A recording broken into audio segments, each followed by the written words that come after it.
بسم اللہ الرحمن الرحیم۔ سورۃ البقرہ آیت نمبر 272 اور 73، یہ آج کا ہمارا سبق ہے۔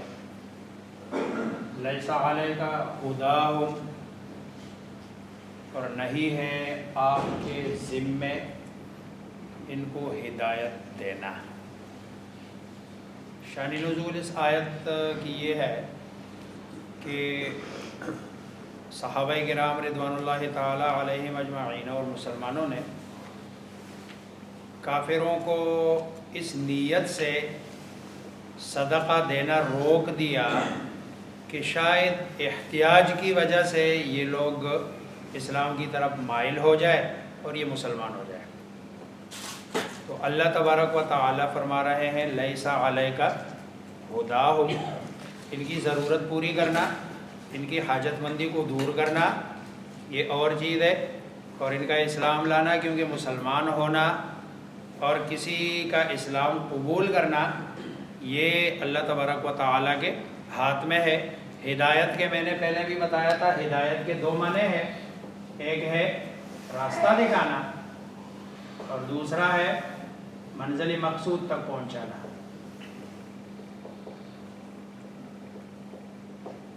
رسول اللہ صلی اللہ علیہ وسلم کی طرف جب ہدایت کی نسبت ہو تو اس کا معنی ہوتا ہے راستہ دکھانا، اور جب کہیں رسول اللہ صلی اللہ علیہ وسلم سے ہدایت کی نفی ہو تو اس سے مراد ہوتا ہے منزل مقصود تک پہنچانے، یعنی راستہ دکھانا۔ یہ رسول اللہ صلی اللہ علیہ وسلم کی ڈیوٹیوں میں ہے، انا ارسلناک شاہدا و مبشرا و نذیرا، ڈرانے والا اور خوشخبریاں دینے والا۔ لیکن جہاں ہدایت کی نفی ہو کہ منزل مقصود تک پہنچانا، کون راہ راست پہ آتا ہے کون نہیں آتا، یہ اللہ تبارک و تعالیٰ جس کے دل میں ڈال دیتا ہے وہ ایمان قبول کر لیتا ہے، یہ توفیق اللہ تبارک و تعالیٰ دیتے ہیں۔ اس سے یہ بھی پتہ چلتا ہے کہ واجب یعنی زکوٰۃ کے علاوہ باقی جتنے بھی صدقات ہیں، صدقات نافلہ، یہ کافر کو دینا جائز ہے، اس میں کوئی حرج نہیں ہے، اللہ یہ کہ وہ کافر حربی نہ ہو۔ حربی کافر کون ہوتا ہے؟ کہ جس کی براہ راست آپ سے لڑائی ہے، کہ جس کی براہ راست آپ سے لڑائی ہے، ظاہری بات ہے لڑائی والی صورت میں آپ اگر اس کے کسی بندے کو دیتے ہیں تو یہ گویا کہ انڈائریکٹ یہ آپ کے خلاف استعمال ہو رہا ہے، اس کو نہیں دینا جائز۔ باقی عام کافر کو صدقات واجبہ کے علاوہ باقی نفلی جتنے بھی صدقات ہیں اس کے دینے میں کوئی حرج نہیں ہے، کہ اصل مقصد تو حاجت پوری کرنا، تو حاجت جیسے مسلمان کی ہوتی ہے اسی طرح کافر کی بھی ہوتی ہے۔ لیسا نہیں ہے، علیکا آپ پر، ھداھم ان کی ہدایت، ان کی ہدایت کی ذمہ داری یہ آپ پر نہیں ہے، ولکن اللہ، لیکن اللہ تبارک و تعالی یہدی ہدایت دیتا ہے، وہی منزل مقصود تک پہنچاتا ہے، من یشاء جس کو چاہے۔ وما تنفقوا، اور جو تنفقوا تم خرچ کرتے ہو، من خیر، خیر کا یہ مال کا مترادف ہے، من خیر مال سے،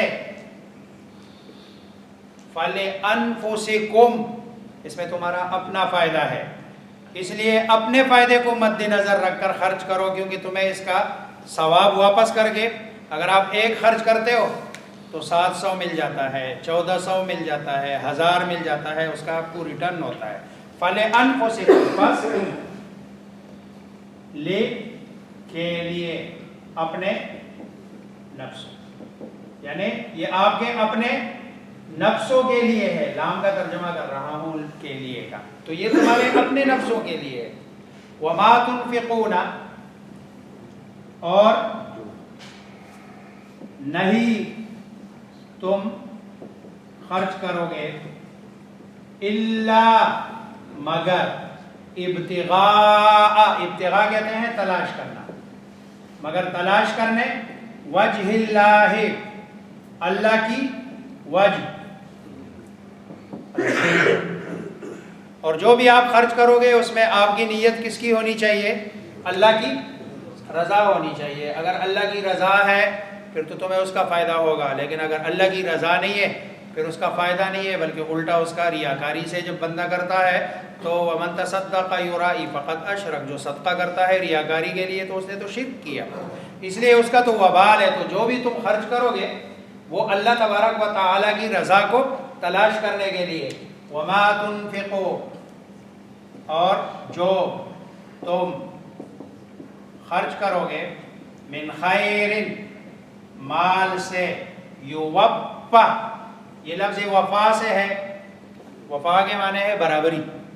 کسی کو جو آپ کو دے رہا ہے اس کا آپ بدلہ دے رہے ہیں. اردو میں بھی استعمال ہوتا ہے، کہتے ہیں فلاں نے وفا کی. کیا مطلب؟ ایک طرف سے جب محبت کا اظہار ہوا تو دوسری طرف بھی محبت ہی ملی ہے.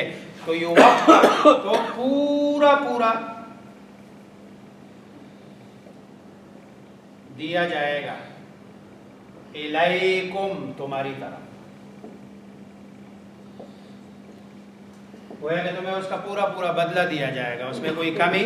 وَأَنْتُمْ، اور انتم، تم، لا تظلمون، نہیں تم پر ظلم کیا جائے گا. ظلم نہیں ہوگا، برابر پورا مکمل دیا جائے گا. اس میں اس دن بھی ایک میں نے حدیث پڑھی تھی کہ رسول اللہ صلی اللہ علیہ وسلم کا فرمان ہے کہ آپ کا کھانا، یعنی آپ کی جو دعوت ہے اس میں آپ کوشش کریں کہ متقی پرہیزگار لوگوں کو بلائیں. جبکہ یہاں قرآن میں اللہ تبارک و تعالیٰ کی اس آیت سے پتہ چل رہا ہے کہ آپ کافر کو بھی صدقہ دے سکتے ہیں. تو دو چیزیں الگ الگ ہیں. دعوت، وہاں دعوت کی بات ہو رہی ہے، اور دعوت میں تعلق ظاہر ہوتا ہے. جب آپ کسی کی دعوت کرتے ہیں نا تو وہاں تعلق ظاہر ہوتا ہے، اور یہاں دعوت کی بات نہیں ہو رہی ہے، صدقے اور خیرات کی بات ہو رہی ہے. اور خیرات کے لیے تعلق کا ہونا ضروری نہیں ہے، یہ تو حاجت کی بنیاد پر ہے. تو وہاں دعوت میں تعلق ہے، اور یہاں جو خیرات ہے، صدقہ ہے، اس میں تعلق ضروری نہیں ہے، بلکہ آپ حاجت پوری کر رہے ہیں. تو حاجت پوری کرنا جیسے مسلمان کی ہے، اسی طرح کافر کی بھی حاجت پوری کر سکتے ہیں. للفقراء الذین احصروا، یہ مضمون جو چل رہا ہے خرچ کرنے کا، اس کو کلوز کیا جا رہا ہے اس آیت کے ساتھ. للفقراء، اس کا پیچھے یہ لفظ میں نکال رہا ہوں، ہذہ الصدقات، یہ جتنے بھی صدقات ہیں جو اللہ نے حکم دیا، دو دو دو، خرچ کرو، دو، کس کو دینا ہے، اس کے زیادہ حقدار کون ہے؟ قرآن اس کی تائید کر رہا ہے خاص طور پر. ویسے تو دوسری جگہ انما الصدقات للفقراء والمساکین والعاملین والمؤلفۃ قلوبہم، وہاں ان کو ذکر کیا، لیکن ادھر ایک خاص گروہ کو ذکر کیا جائے، للفقراء، ان فقراء کے لیے، ان حاجت مندوں کے لیے، الذین، جو احصروا، روکے گئے ہیں، فی سبیل اللہ، اللہ کے راستے میں، جو اللہ کے راستے میں. رسول اللہ صلی اللہ علیہ وسلم کے زمانے میں دو کیٹیگریاں تو بالکل سامنے.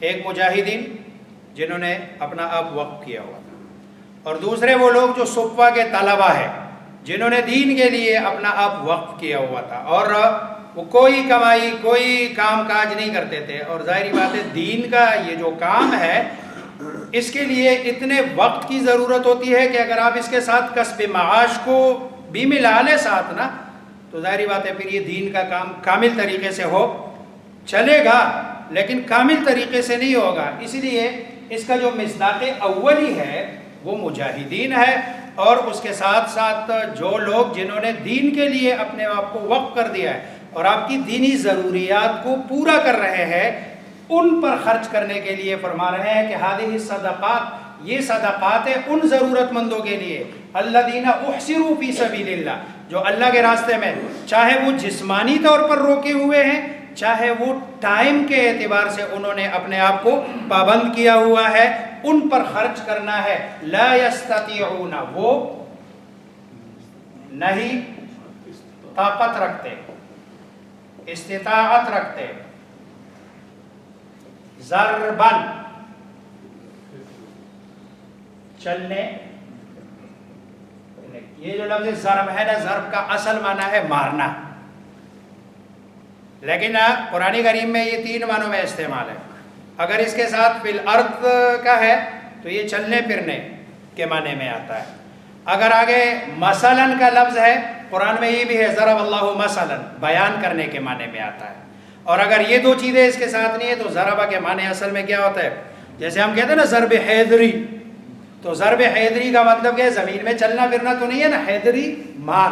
ضرب تو ضرب کے اصل معنی ہے مارنا، لیکن اگر فی الارض ہے اس کے ساتھ تو اس کے ساتھ ہے چلنا پھرنا. اور اگر مثلاً کا لفظ ہے جیسے ضرب اللہ مثلاً قریۃ، اور یہ قرآن میں بہت ساری جگہوں میں ہے ضرب اللہ مثلاً یہ عبدا مملوکا.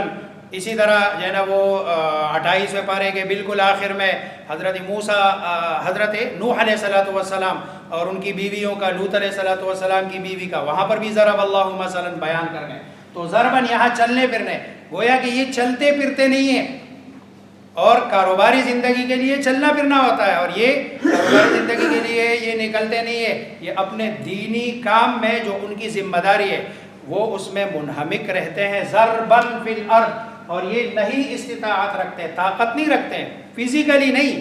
فزیکلی یہ طاقت رکھتے ہیں کہ گھومے پھرے، لیکن انہوں نے اپنے جو دینی امور ہے اس میں اپنے آپ کو اتنا پابند کیا ہوا ہے کہ ان کے پاس چلنے پھرنے کے لیے کوئی وقت بچتا نہیں ہے. لا یستطیعون، اور یہ نہیں استطاعت رکھتے ضربن چلنے پھرنے کی، فی الارض زمین میں. یحسبہم الجاہل، یحسب سمجھتے ہیں، ہم وہی انہیں، یہ حاجت مند، الجاہل بے وقوف، نادان، نہ سمجھ، جن کو سمجھ نہیں ہے، نہ سمجھ لوگ، نہ واقف. زیادہ بہتر ترجمہ یہ اس کا نہ واقف ہے. یہ جاہل کا لفظ ہمارے ہاں تو گالی کے لیے استعمال ہوتا ہے، کسی کو کہتے ہیں نا جاہل، حالانکہ یہ عربی میں یہ برا لفظ نہیں ہے. مثلا بہت ساری چیزیں ہیں، مثلا میں اپنے آپ کو لے لوں، اگر مجھے انجینئرنگ کا کوئی کہہ دے یہ تعبیر کرنی ہے تو میں جاہل ہوں. کیوں؟ اس لیے کہ میں اس فیلڈ سے ناواقف ہوں. اور ہر بندہ کسی ایک ہی چیز میں واقف ہوتا ہے، سمجھدار ہوتا ہے، باقی ساری چیزوں میں وہ کیا ہوتا ہے؟ جاہل. جاہل بمانے ناواقف، جس کو نہیں پتا. یحسبہم الجاہل، ناواقف لوگ سمجھتے ہیں اغنیاء، مالدار. من التعفف، سوال سے بچنے کی وجہ سے وہ سوال نہیں کرتے. تعفف کہتے ہیں، عفت اصل میں کہتے ہیں اپنے آپ کو روکنا کسی چیز سے. یہ سوال نہیں کرتے، کسی سے مانگتے نہیں ہے. تو اس بنیاد پر لوگ سمجھتے ہیں کہ بھئی ان کو ضرورت نہیں ہے، یہ مالدار ہے. تعرفہم، تا تم، ہم انہیں، اور یہ عین رافع تم پہچانتے ہو، ہم ان فقراء کو، بسیما ہو. سیما اصل میں کہتے ہیں چہرے کو نہیں کہتے، سیما اصل میں کہتے ہیں نشانی کو. جیسے سیماہم فی وجوہہم من اثر السجود. سیما ہم نشانات ہے، فی وجوہہم. اب دیکھو وجہ، چہرہ وہاں موجود ہے، ان کے چہروں پر، من اثر السجود، سجدوں کے نشانات سے. تو تعرفہم، آپ پہچانیں گے انہیں، پہچان لیں گے ان کو، بسیماہم، ان کے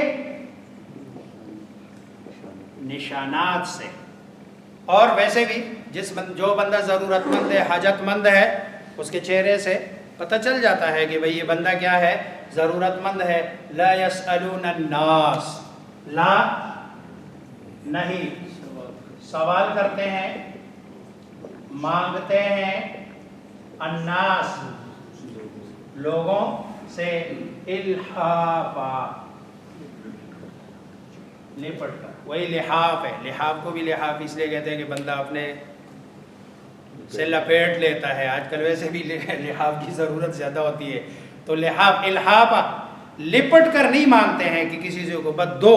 جیسے کہ آج کل بہت سارے لوگ ہیں راستے میں کھڑے ہوتے ہیں ٹھیک ٹھاک صحت مند ہوتے ہیں لیکن وہ لپٹ کے مانگ رہے ہوتے ہیں. یہ لوگ لپٹ کے نہیں مانگتے بلکہ جنا عام طور پر رہنا سہنا ان کا ایسے ہوتا ہے کہ ہر بندہ یہ سمجھتا ہے کہ اس کو کوئی ضرورت نہیں ہے.